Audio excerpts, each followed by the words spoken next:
during adiabatic expansion. Adiabatic compression दोनों ਲਈ है ना। ਹੁਣ ਪੁੱਤਰ ਹੈਡਿੰਗ ਲਿਖੋ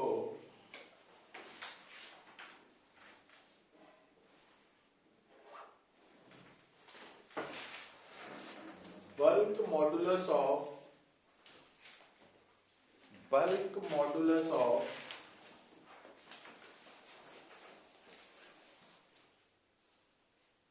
an ideal gas,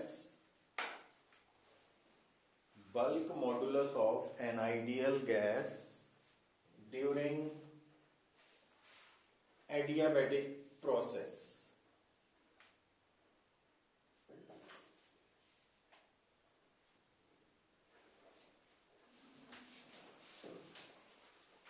तो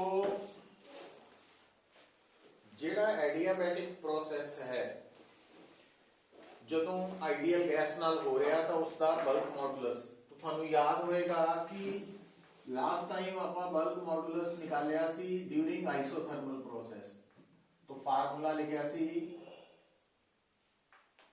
V dP by dV।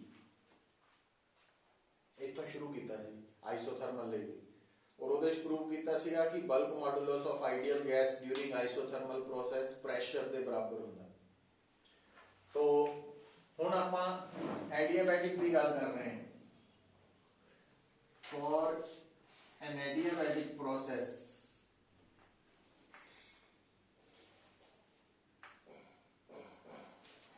with an ideal gas,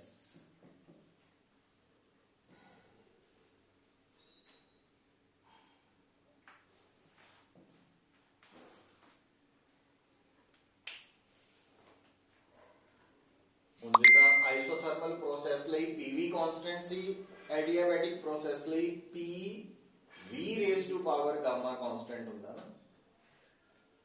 अच्छा ਹੁਣ ਸਾਨੂੰ dp over dv ਕਿੱਦਾਂ ਨਿਕਲੇਗਾ? ਸਾਨੂੰ ਇਸ ਇਕੁਏਸ਼ਨ ਨੂੰ both sides और एक दिमाग च रखीदा वा ਜਦੋਂ ਵੀ डिफरेंशिएशन करीदी है कि ਕਿਹੜੀ टर्म कांस्टेंट है।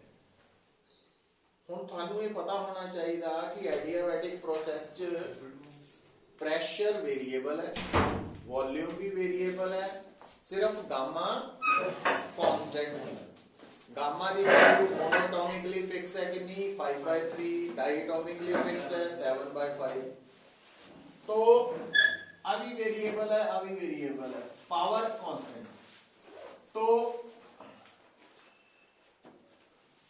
यू भी फार्मूला लगेगा पहला P कांस्टेंट मान के डिफरेंशिएशन सिर्फ केदी होएगी V raise to power gamma दी प्लस फिर V raise to power gamma constant मान के डिफरेंशिएशन P भी होएगी। राइट साइड ते कांस्टेंट नु डिफरेंशिएट करो 0। हुण इधर आओ प्रेशर जदों V दी पावर गामा नु डिफरेंशिएट करोगे गामा नीचे आ जाना V दी पावर गामा -1 इनटू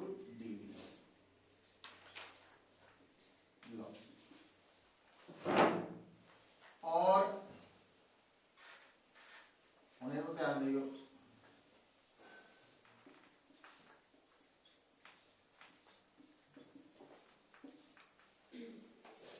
उधर शिफ्ट करता हुण पुत्र आ दोनों टर्म्स नीचे ते ले आने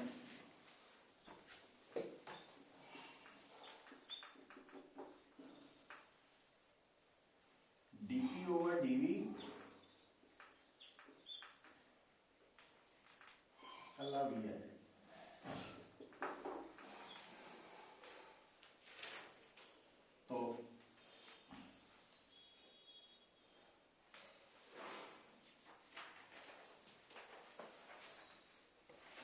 तो K एडियाबैटिक माइनस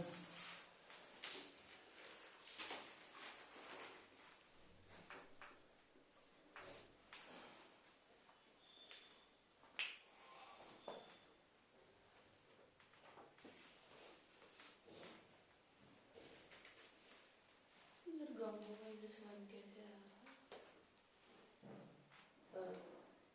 डिफरेंशिएशन नहीं करनी आती, v रेस पर गामा, गामा नीचे आके v दी पावर च एक माइनस हो जाता ना गामा में।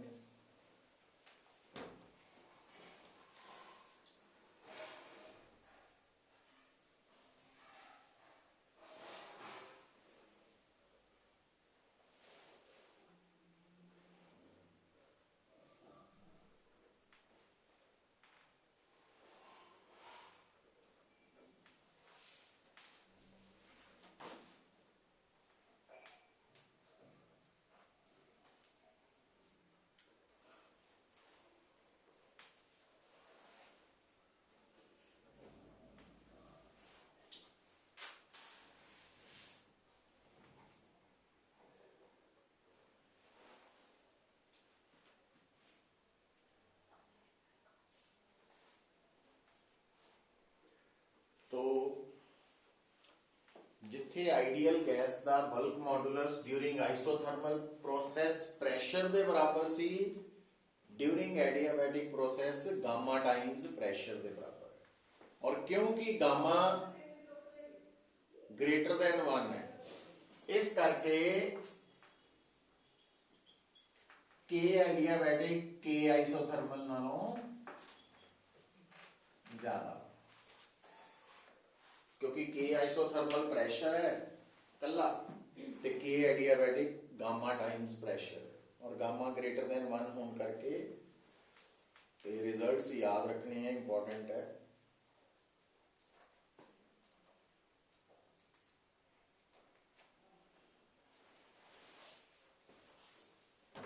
ठीक है, अच्छा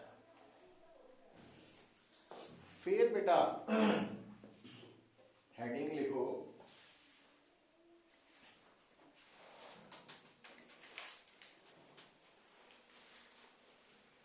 slope of adiabatic curve on PV diagram, slope of adiabatic curve on PV diagram is greater than slope of isothermal curve on PV diagram. Important है, और ये इंपॉर्टेंट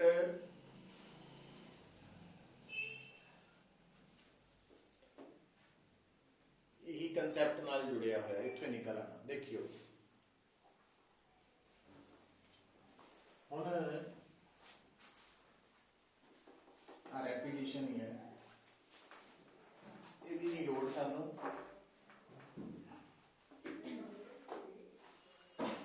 केड़ी इंफॉर्मेशन थानू हमेशा चाहिए है ਉਹਦੀ पुत्र देख लो।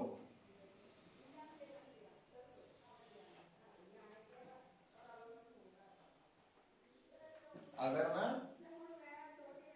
एक्स टी ग्राफ है तो स्लोप dx by dt होएगी, vt ग्राफ है तो स्लोप dv by dt होएगी। समझ गए? आप जेडे ग्राफ की गल की है तो स्लोप dp by dv होएगी। ये बेसिक इंफॉर्मेशन याद कर लेनी है।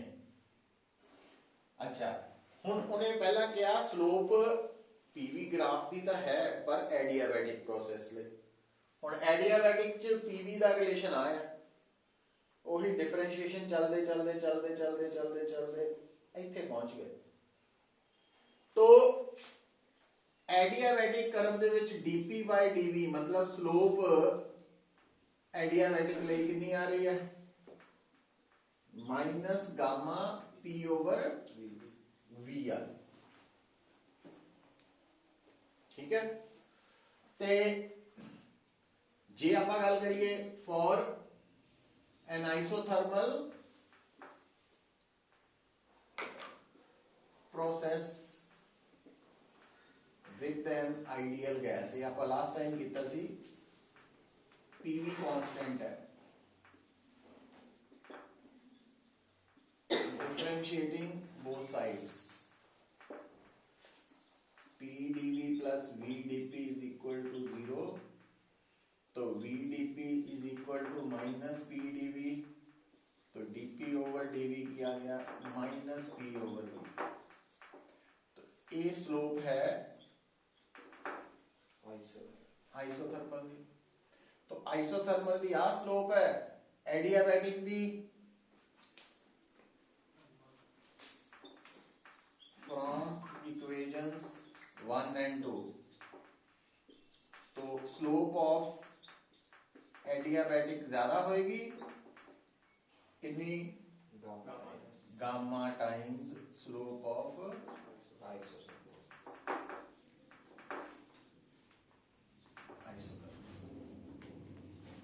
ये प्रूव हो गया क्योंकि गामा हमेशा ग्रेटर देन 1 है, तो ये लिख लो दोबारा इसके अंदर,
अच्छा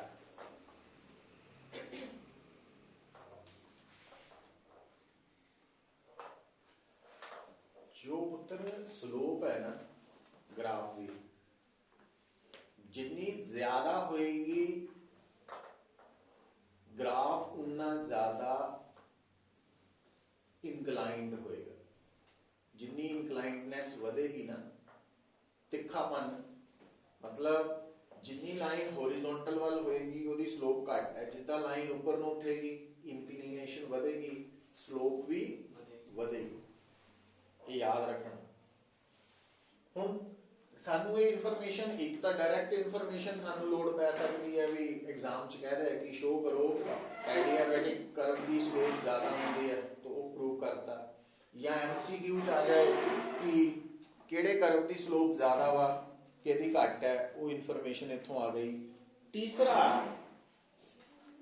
ਦੇਖੋ ਤੁਹਾਨੂੰ ਯਾਦ ਹੈ ਅਗਰ ਤੁਹਾਡੇ ਸਾਹਮਣੇ ਕੋਈ ਨॉन ਸਾਈਕਲਿਕ ਪ੍ਰੋਸੈਸ ਹੋ ਰਿਹਾ, ਕਿਹੜਾ ਪ੍ਰੋਸੈਸ, ਤਾਂ ਉਹ ਜਿਹੜਾ ਨॉन ਸਾਈਕਲਿਕ ਪ੍ਰੋਸੈਸ ਹੈ, ਤਾਂ ਉਹ ਪੀਵੀ ਗ੍ਰਾਫ ਦੀ ਗੱਲ ਕਰ ਰਹੇ ਹਾਂ ਆਪਾਂ, ਤਾਂ ਉਹਦੇ ਵਿੱਚ ਜਿਹੜਾ ਗ੍ਰਾਫ ਬਣੇਗਾ ਪੀਵੀ ਗ੍ਰਾਫ, ਤਾਂ ਉਹਦੀ ਜਿਹੜੀ ਸਲੋਪ ਹੈ ਉਹ ਜ਼ਿਆਦਾ ਕਿਹੜੇ ਪ੍ਰੋਸੈਸ ਲਈ ਹੋਏਗੀ, ਐਡੀਆਬੈਟਿਕ ਕਿ ਆਈਸੋਥਰਮਲ, ਐਡੀਆਬੈਟਿਕ। ਹੁਣ ਆਪਾਂ ਇਹਨੂੰ ਜੋੜਨ ਕਿਹਦੇ ਨਾਲ ਲੱਗੇ ਆ ਕਿ ਸਾਨੂੰ ਪਤਾ ਕਿ ਜਿਹੜਾ ਪੀਵੀ ਗ੍ਰਾਫ ਹੈ ਜਾਂ ਪੀਵੀ ਡਾਇਗਰਾਮ ਹੈ, ਤਾਂ ਉਹਦੇ ਅੰਡਰ ਏਰੀਆ ਵਰਕ ਡਨ ਦੇ ਬਰਾਬਰ ਹੈ। ਹੁਣ ਆ ਦੇਖਿਓ, ਦੇਖੋ ਇਹ अगर मैनू कोई कहे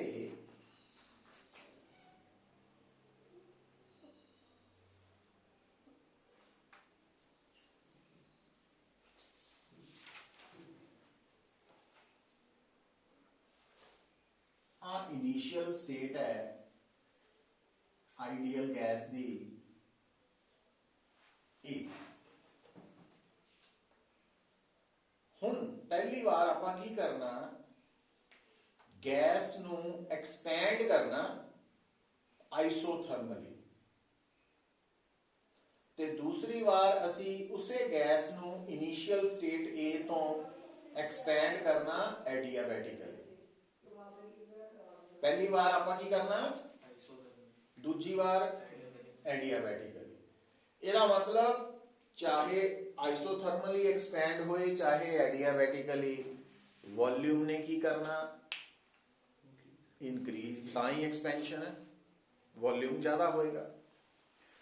तो हुण देखो पुत्र, हुण ग्राफ कितना दा आएगा, मैं थोड़े सामने आ ग्राफ ड्रॉ करता, एक एक्सपेंशन का ग्राफ है, ये वॉल्यूम की हो रहा, इंक्रीज, प्रेशर डिक्रीज हो रहा, और आ ग्राफ भी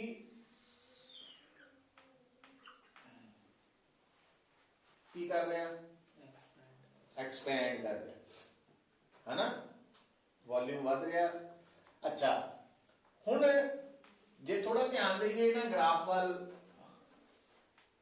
जिहड़ा पहला ग्राफ है ते दूसरा, दोनों का फाइनल वॉल्यूम की है, सेम है, पर फाइनल प्रेशर सेम नहीं है, फाइनल प्रेशर नहीं सेम। फाइनल प्रेशर ज्यादा केड़े केस च,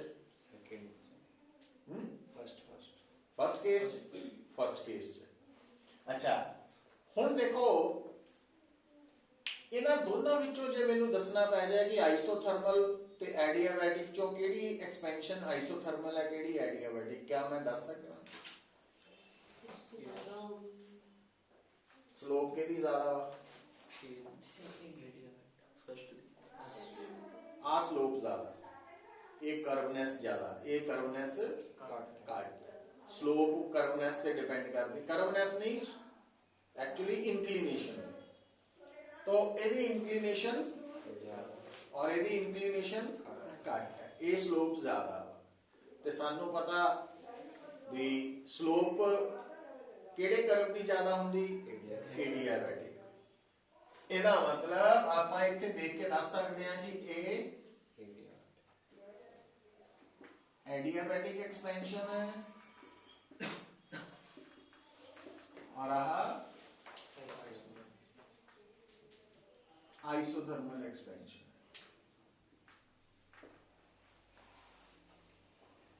है ना। हुण मजेदार गल की दोनों एक्सपेंशन दे विच चेंज इन वॉल्यूम सेम है, क्योंकि दोनों cases they which final volume और इनिशियल वॉल्यूम सेम है, पर फाइनल प्रेशर सेम नहीं है। फाइनल प्रेशर केड़े च ज्यादा, फर्स्ट आइसोथर्मल। ठीक है, तो अगर मान लो थानू कवे, ये सारियां कंसेप्चुअल प्रॉब्लम्स, एमसीक्यू कह लो, न्यूमेरिकल प्रॉब्लम्स आ गई कि अगर थानू कहे कि थोड़े कोल एक गैस है, पहली बार उसनू आइसोथर्मली एक्सपैंड किया, सैकेंड टाइम्स उसनू एडियाबैटिकली एक्सपैंड किया, और दोनों केसेस दे विच चेंज इन वॉल्यूम सेम है, तो फाइनल प्रेशर केड़े केस च सेम ज्यादा होएगा, आइसोथर्मल, है ना। अच्छा दूसरा वर्क डन नू जोड़ ले, वर्क डन केड़े केस च ज्यादा, क्यों, एरिया अंडर दा कर्व वर्क डन होंदा ना, तो ਇਹਦਾ मतलब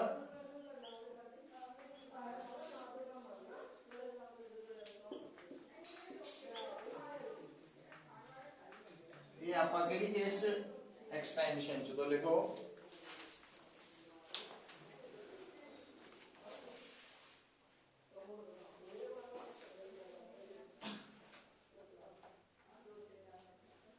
नोट करके लिख लो, इंपॉर्टेंट है। Work done during isothermal expansion is greater than work done during adiabatic expansion.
ਹੁਣ ਆ ਜਾਈਏ ਕੰਪਰੈਸ਼ਨ ਵੱਲ।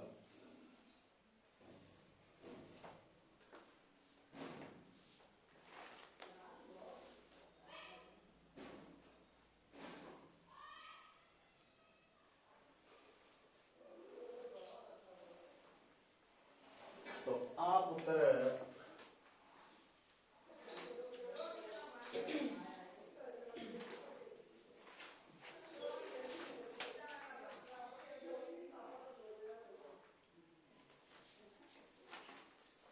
इनिशियल स्टेट है,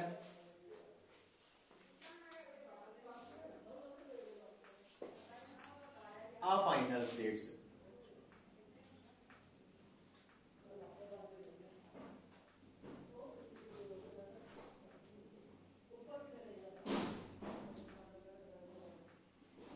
दसो भाई स्लोप के दी ज्यादा, पहले वाले की स्लोप ज्यादा वा, फर्स्ट दी ऊपर वाले दी। ਇਹਦਾ मतलब वो केड़ी कंप्रेशन है? हाँ,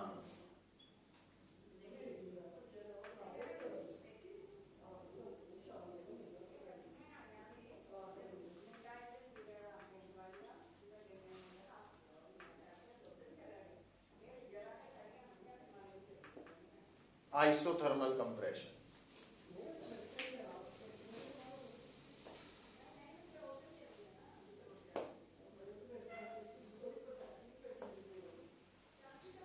isothermal compression, adiabatic compression. Again,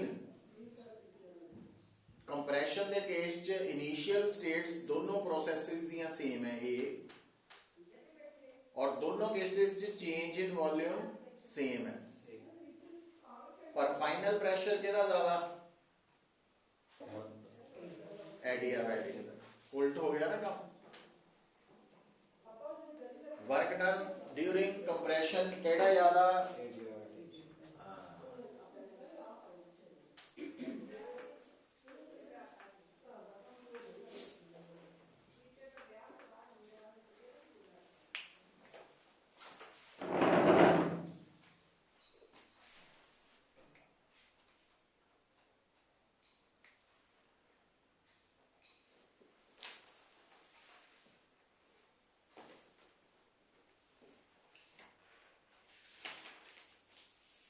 याद रखने हैं, रिजल्ट्स भी ग्राफ भी ड्रॉ करने आ सकते हैं, और वो कह भी सकता कि ग्राफ ड्रॉ करके प्रूव करो कि work done during compression adiabatic का ज्यादा होगा तो ड्यूरिंग एक्सपेंशन आइसोथर्मल।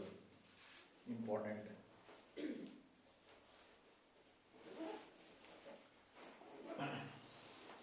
नेक्स्ट देखो,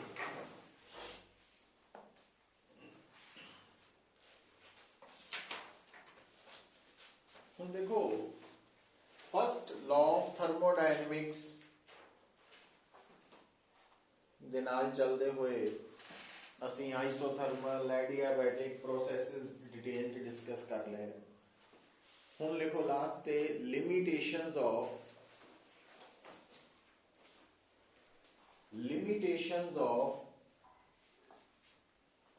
law of conservation of law of conservation कहता ये तो प्रिंसिपल है ना, limitations of first law of thermodynamics. First law of thermodynamics.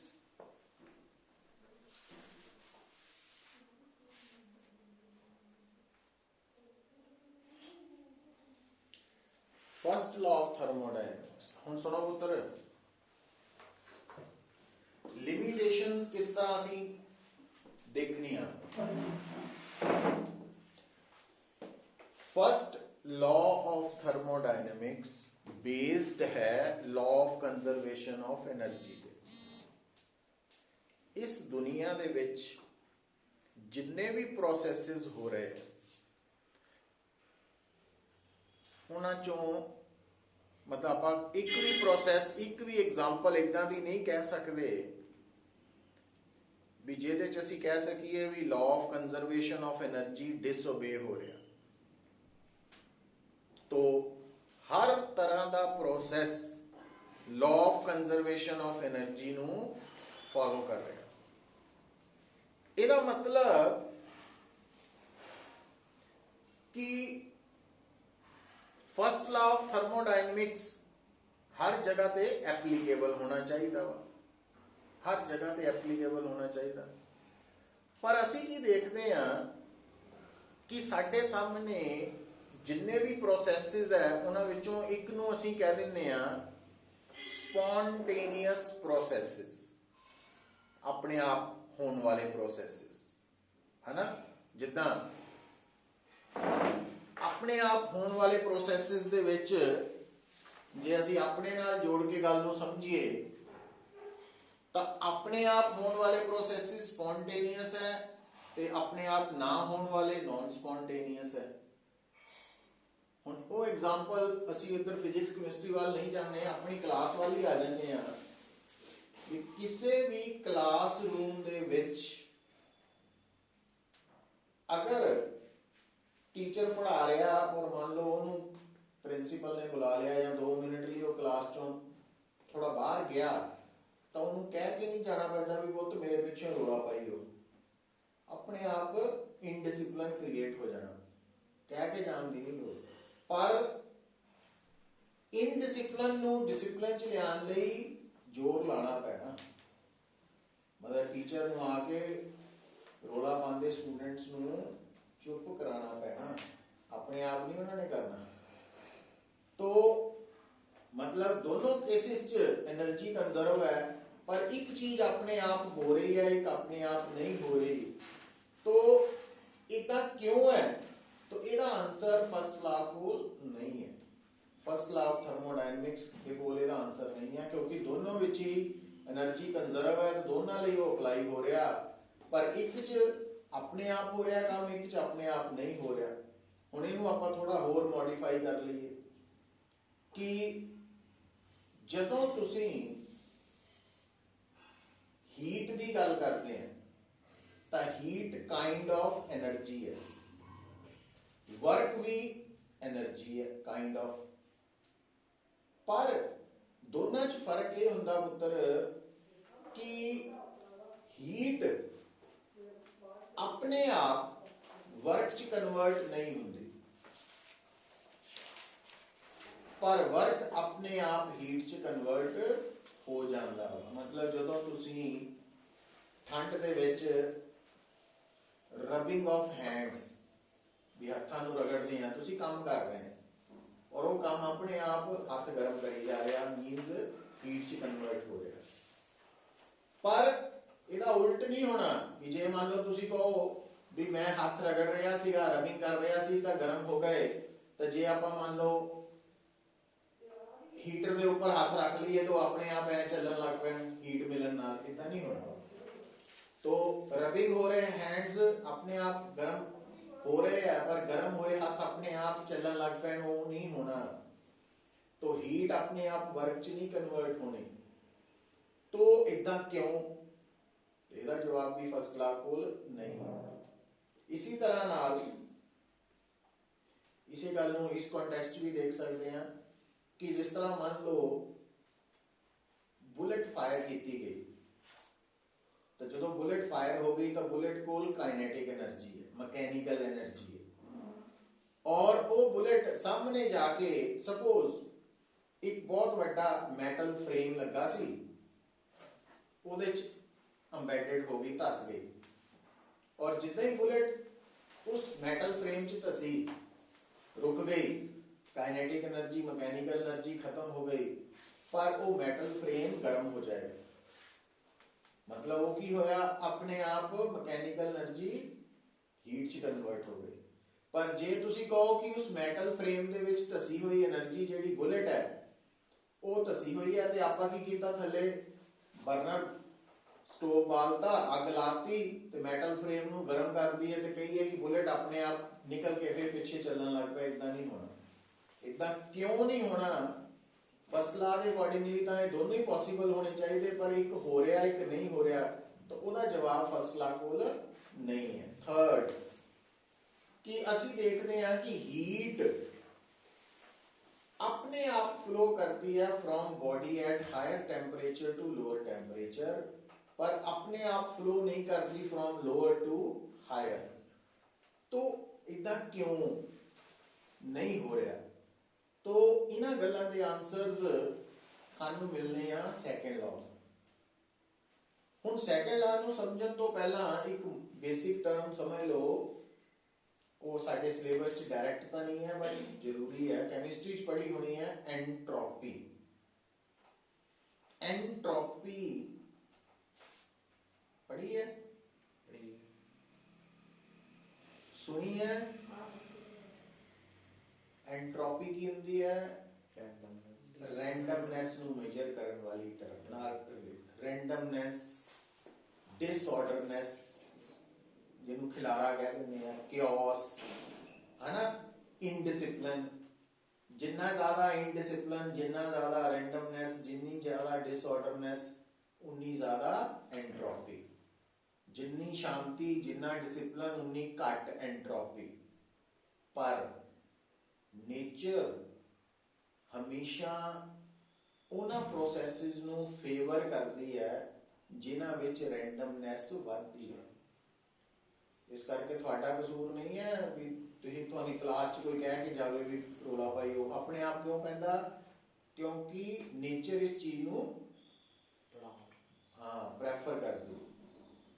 पर दो गल्लां च ध्यान रखना कि ये जिहड़ी रैंडमनेस है पहली नजर च लगदी की है गलत सानू, जबकि रैंडमनेस तो ही एवोल्यूशन हो रही है, निकल रहा काम। जिहड़ियां नवे नवे कंसैप्ट चेंजेस आ रही हैं, नवीं चीज़ां बन रही हैं, वो रैंडमनेस के वजन करके ही है।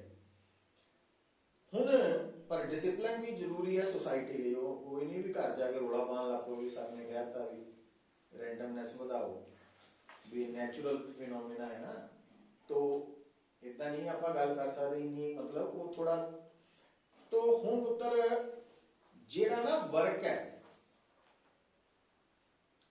वो एनर्जी दसिया सी, वर्क होए या मैकेनिकल एनर्जी, ये एनर्जी विद लो एंट्रोपी है, ये ऑर्डरनेस वाली एनर्जी है। तो जिहड़ी हीट है वो भी एनर्जी है बट हाई एंट्रोपी एनर्जी है, डिसऑर्डरनेस वाली एनर्जी है। तो इसका मतलब नेचर ने किहनूं प्रैफर करना? जिधर नूं एंट्रोपी वधे, इसे करके वर्क अपने आप हीट च कन्वर्ट हो जाना। पर हीट नूं वर्क च कन्वर्ट करन दे लई किसे नूं जिम्मेवारी लैनी पैनी है। क्लास नूं डिसिप्लिन करन दे लई किसे नूं जिम्मेवारी लैनी पैनी है, वो टीचर ले लैंदा। तो जिहड़ा हीट नूं वर्क च कन्वर्ट करन दी जिम्मेवारी लैंदा उहनूं हीट इंजन कह दिंदे। तो दैट इज हीट इंजन। वो हीट इंजन चाहे एक्टिवा च लग्या पेट्रोल इंजन है, चाहे डीजल इंजन है, तो ये इंजन की कर रहे हैं? हीट नूं वर्क च कन्वर्ट कर रहे। तो ये ज्यादा एंट्रोपी नूं घट च कन्वर्ट कर रहे हैं। पर ये एक होर इंपॉर्टेंट गल है कि किसी पर्टिकुलर पोर्शन की एंट्रोपी घट सकती है, पर ओवरऑल सिस्टम की एंट्रोपी कभी घटनी नहीं है, या कांस्टेंट रहेगी या बढ़ेगी। ਹੁਣ ਜਦੋਂ क्लास इनडिसिप्लिनड है ਤੇ टीचर ने आके क्लास ਨੂੰ डिसिप्लिन करता, क्लास ਦੀ एंट्रोपी घट गई पर टीचर भी ਵੱਧ ਜਾਂਦੀ ਹੈ, ਗੁੱਸੇ 'ਚ ਆਣਾ ਪੈਂਦਾ ਉਹਨੂੰ, तो ਉਹਦੀ ਆਪਣੀ ਵਿਚਾਰੇ ਦੀ ਵੱਧ ਗਈ। तो ओवरऑल क्लास ਦੀ एंट्रोपी जिन्नी घटी और टीचर ਦੀ जिन्नी ਵਧੀ, ਜੇ ਇਹਨਾਂ ਨੂੰ ਮਿਲਾ ਕੇ ਦੇਖੀਏ ਤਾਂ ਨੈਟ ਜਾਂ ਵਧੀ ਹੋਏਗੀ ਜਾਂ ਜ਼ੀਰੋ ਰਹੇਗੀ, ਘਟੇਗੀ ਕਦੀ ਨਹੀਂ ਦੋਨਾਂ ਦੀ। ਮਤਲਬ ਇਦਾਂ ਨਹੀਂ ਹੋਏਗਾ ਕਿ ਟੀਚਰ ਦੀ ਜਿੰਨੀ ਐਂਟਰੋਪੀ ਚੇਂਜ ਹੋਈ ਪਲੱਸ ਕਲਾਸ ਦੀ ਜਿੰਨੀ ਚੇਂਜ ਹੋਈ ਉਹ ਘਟ ਜਾਏ, ਉਹ ਹਮੇਸ਼ਾ ਜ਼ੀਰੋ ਰਹੇਗੀ ਜਾਂ ਫਿਰ ਵਧੇਗੀ। तो ਕਿਸੇ ਵੀ ਪੋਰਸ਼ਨ ਦੀ ਐਂਟਰੋਪੀ ਘਟ ਸਕਦੀ ਹੈ, ਪਰ ਜੇ ਉਹਦੀ ਘਟੀ ਹੈ ਤਾਂ ਕਿਸੇ ਹੋਰ ਦੀ ਵਧੀ ਹੋਏਗੀ, तो ओवरऑल घटेगी नहीं एंट्रोपी। तो ये पॉइंट याद रख लेना। तो इस कॉन्टेक्स्ट ਅਸੀਂ ਗੱਲ ਕਰ ਰਹੇ ਹਾਂ ਹੁਣ ਜਿਹੜੀ एंट्रोपी है, ਜਦੋਂ ਆਪਾਂ ਇਹ ਟਰਮ ਮਾਈਂਡ 'ਚ ਰੱਖ ਲਈਏ, ਬੋਲਣੀ ਨਹੀਂ ਹੈ ਫਿਜ਼ਿਕਸ 'ਚ ਕਿਉਂਕਿ ਇਹਨੂੰ ਮੈਂਸ਼ਨ ਹੀ ਨਹੀਂ ਕੀਤਾ ਉਹਨਾਂ ਨੇ, ਬਟ ਆਈਡੀਆ ਦਿਮਾਗ 'ਚ ਆ ਗਿਆ। तो ਜਿਹੜਾ ਫਸਟ ਲਾਅ ਸੀ ਉਹ एंट्रोपी ਬਾਰੇ ਕੋਈ ਗੱਲ ਨਹੀਂ ਸੀ ਕਰ ਰਹੇ। ਉਹ ਕਹਿ ਰਿਹਾ ਸੀਗਾ ਵੀ ਜਿਹੜਾ ਵੀ ਫਿਨੋਮੀਨਾ law of conservation of energy ਨੂੰ ਓਬੇ ਕਰਦਾ ਉਹ ਪੋਸੀਬਲ ਹੀ ਹੈ ਮੇਰੇ ਲਈ। ਪਰ ਦੇਖਣ 'ਚ ਆਇਆ ਕਿ ਜਿਹੜੇ ਸਪੌਂਟੇਨੀਅਸ ਪ੍ਰੋਸੈਸਿਸ ਹੈ ਉਹਨਾਂ ਨੂੰ ਆਪਣੇ ਨਾਨ ਸਪੌਂਟੇਨੀਅਸ ਪ੍ਰੋਸੈਸਿਸ ਤੋਂ ਅਲੱਗ ਕਰਨ ਦੇ ਲਈ ਐਂਟਰੋਪੀ ਦਾ ਕਨਸੈਪਟ ਲਿਆਣਾ ਪਿਆ। ਔਰ ਸੈਕੰਡ ਲਾਅ ਇਹਦੇ ਲਈ ਇਸ ਗੱਲ ਨੂੰ ਪਕੜ ਕੇ ਰੱਖਿਆ। ਇਸ ਕਰਕੇ ਇੱਥੇ ਹੁਣ ਆਪਾਂ ਹੈਡਿੰਗ ਕੀ ਲਿਖਿਆ, ਹਾਂ ਇਹਨੂੰ ਲਿਖ ਲਓ ਫਰੋਮ ਬੁੱਕ ਔਰ ਨੋਟਸ, ਸਮਝਾ ਦਿੱਤੀਆਂ, ਉੱਥੋਂ ਪੜ੍ਹ ਲਈਓ, ਨੋਟਸ ਵੀ ਭੇਜੇ ਆ ਤੁਹਾਨੂੰ। ਹੁਣ ਲਿਖੋ ਸੈਕੰਡ ਲਾਅ ਆਫ ਥਰਮੋਡਾਇਨਾਮਿਕਸ। ਹੁਣ ਐਕਚੁਅਲੀ ਇਹਨਾਂ ਨੇ ਕੀ ਕੀਤਾ ਵਾ ਇਸ ਸਾਲ ਤੋਂ, ਸੈਕੰਡ ਲਾਅ ਆਫ ਥਰਮੋਡਾਇਨਾਮਿਕਸ ਦੇ ਨਾਲ ਨਾ ਦੋ ਇੰਪੋਰਟੈਂਟ ਟੌਪਿਕ ਹੁੰਦੇ ਸੀਗੇ, ਇੰਜਨ, ਹੀਟ ਇੰਜਨ ਤੇ ਰੈਫਰੀਜਰੇਟਰ, ਪਰ ਉਹ ਹੁਣ ਉਹਨਾਂ ਨੇ ਸਿਲੇਬਸ ਚੋਂ ਐਲੀਮੀਨੇਟ ਕਰਤੇ है ना। पर आप थोड़ा जिहा क्योंकि ताई समझ पूरी गल आनी है तो हल्के जे कर लेने आ। स्कूल हो गए टॉपिक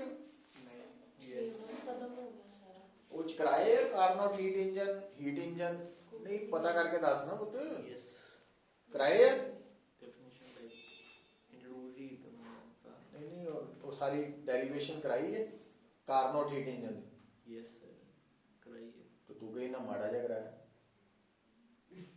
ਹੁਣ ਕਹਿੰਦਾ ਕਰਾਇਆ ਡਿਫਰੈਂਸ਼ੀਏਸ਼ਨ ਜਿਹੜੀ ਹੁੰਦੀ ਹੈ ਦੋ ਲਾਅ ਸੀ, ਦੋ ਜਿਹੜੀ ਡੈਫੀਨੇਸ਼ਨ ਹੁੰਦੀਆਂ ਨੇ ਉਹ ਲਾਜ਼ ਨਹੀਂ, ਕਾਰਨੋਟ ਹੀਟ ਇੰਜਨ ਪਤਾ ਕਰਕੇ ਦੱਸਿਓ ਮੈਨੂੰ, कॉपी चेक करेगा ਡੈਫੀਨੇਸ਼ਨ ਤਾਂ ਕਰਾਂਗੇ ਹੀ की ਪਰ की फायदा तेरे स्कूल जा सिलेबस में नहीं है, फिर नहीं आना। ਸਿਲੇਬਸ 'ਚ ਹੈ ਨਹੀਂ ਪੁੱਤਰ, ਪਰ ਕਈ ਵਾਰ ਸਕੂਲ ਵਾਲੇ ਕਰਵਾ ਦਿੰਦੇ ਆ ਨਾ, ਇੰਟਰਨਲ ਐਗਜ਼ਾਮ ਹੈ ਇਸ ਕਰਕੇ ਪੁੱਛ ਰਹੇ ਹਾਂ। ਇਹ ਜਿਹੜਾ ਸਿਲੇਬਸ ਨੂੰ ਪੂਰਾ ਫਾਲੋ ਕਰਦੇ ਸਟ੍ਰਿਕਟਲੀ ਮਰਜ਼ੀ ਹੈ ਨਾ, ਇਸ ਕਰਕੇ ਹੈ। तो ਦੇਖ ਲੈਣਾ, ਬਟ ਆਪਾਂ ਕਾਫੀ ਕਰ ਲੈਣਾ ਹੈਗਾ।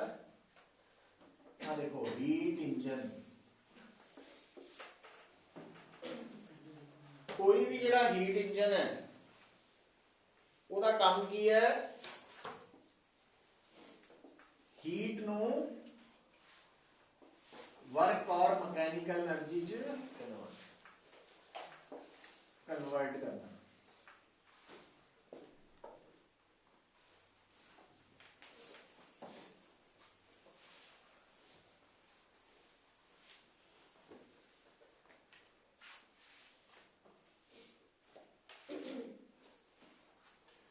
हुण हीट इंजन दे मेन पार्ट्स जिहड़े है, एक ਨੂੰ ਕਹਿੰਦੇ ਆ ਸੋਰਸ। ਹੀਟ ਇੰਜਨ ਦੀ ਸੋਰਸ ਕਿਹੜੀ ਹੈ, ਉਹ ਹਿੱਸਾ ਜਿਹੜਾ ਹੀਟ ਪ੍ਰੋਵਾਈਡ ਕਰ ਰਿਹਾ।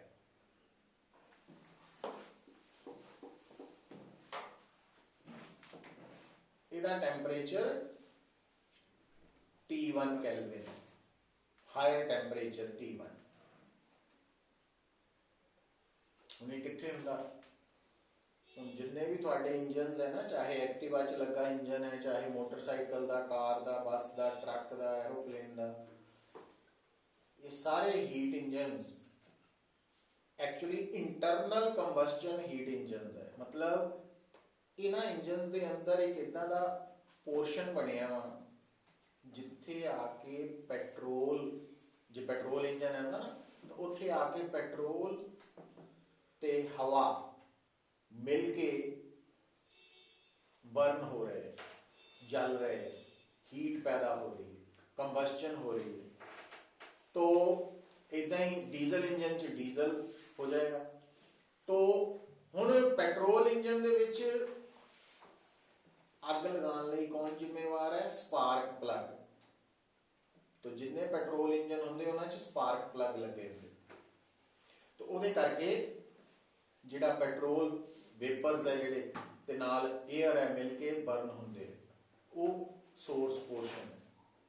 ते डीजल इंजन च स्पार्क की नहीं लोड़, उहदे च डीजल नूं कंप्रैस करके ही बर्न किया जा सकता, प्रैशर बढ़ा के, तो उहदे च स्पार्क प्लग नहीं होंदे। तो जिहड़ा सोर्स है ये एक पार्ट है इंजन का जिथे हीट पैदा हुई हीट नूं यूटिलाइज किया जाए। तो इस हीट सोर्स तो हीट लैके हीट इंजन का वर्किंग सबसटांस हीट इंजन का वो पोर्शन है जिहड़ा हीट अब्जॉर्ब करके उस हीट का कुछ हिस्सा वर्क च कन्वर्ट करता, ते बाकी बची हुई हीट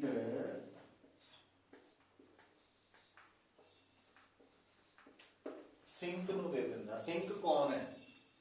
जे तां डेफिनेशन देखिए तो सिंक है बॉडी एट लोअर टेंपरेचर। पर हुण एक्टिवा दी सिंक कौन है? हुण एक्टिवा दी पाइप नहीं लगी, एटमोसफेयर वालों धुआं छड्ड रही है, एग्जॉस्ट पाइप। तो साडा जिहड़ा एटमोसफेयर है ये एक्टिवा दे इंजन लई, कार दे इंजन लई की है? सिंक का रोल प्ले कर रहा है। तो सिंक लोअर टेंपरेचर, समझ गए?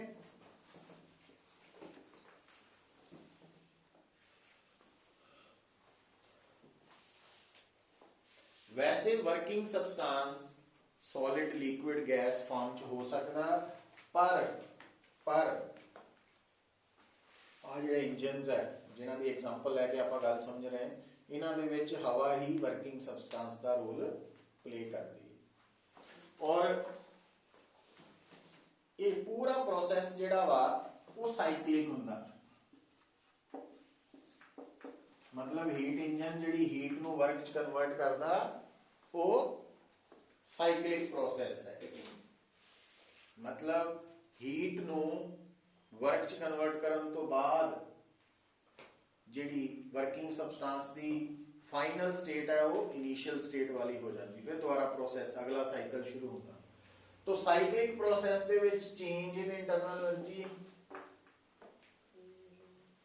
जीरो, क्योंकि लिखाया सी ना internal energy is a state function.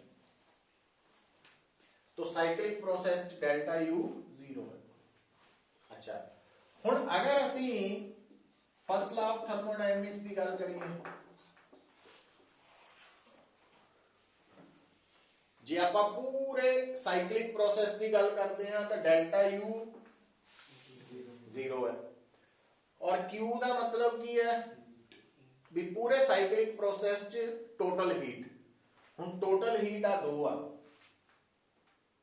एक Q1 प्लस Q2। पर जो Q1 प्लस Q2 करन तो पहला की करना? Sign convention. जिहड़ी हीट एब्जॉर्ब हुई वो पॉजिटिव लैनी, प्लस जिहड़ी रिजेक्ट हुई वो नेगेटिव। इहदा मतलब Q1 माइनस Q2। तो आ Q1 माइनस Q2 है, आ जीरो है।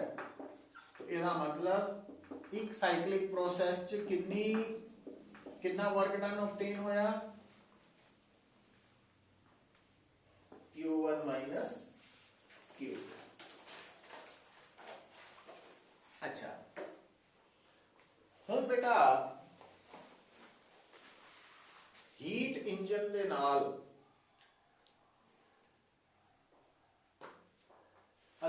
ਟਰਮ ਜੋੜਦੇ ਆ efficiency.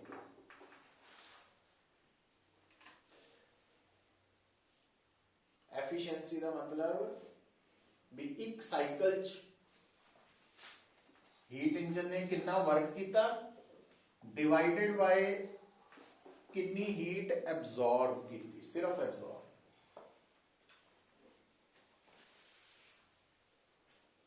Heat absorbed work done पर साइकिल ओवर हीट एब्जॉर्ब्ड पर cycle. Heat absorb net heat नहीं, कल्ली हीट एब्जॉर्ब एब्जॉर्ब्ड Q1 कीती सी। तो ये रेशो ਨੂੰ ਅਸੀਂ ਕਹਿੰਦੇ ਆ एफिशिएंसी। और ਜੇ ਆਪਾਂ ਇੱਥੇ W ਦੀ ਵੈਲਿਊ ਪੁੱਟ ਕਰ ਦਈਏ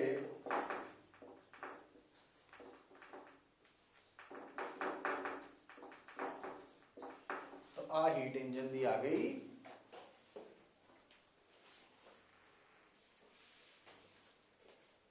एफिशिएंसी।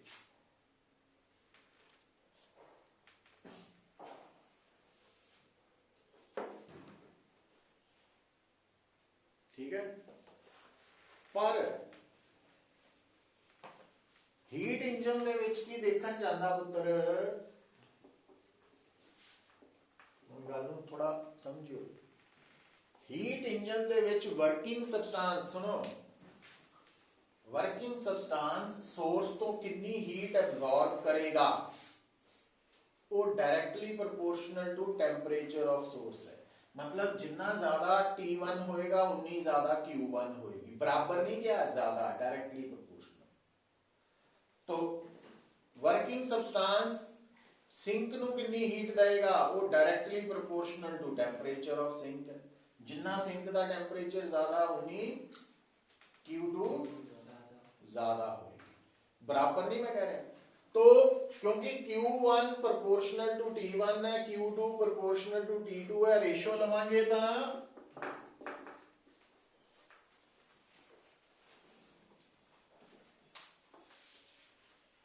ये ना समझियो Q1 T1 दे बराबर है ना, रेशो बराबर है।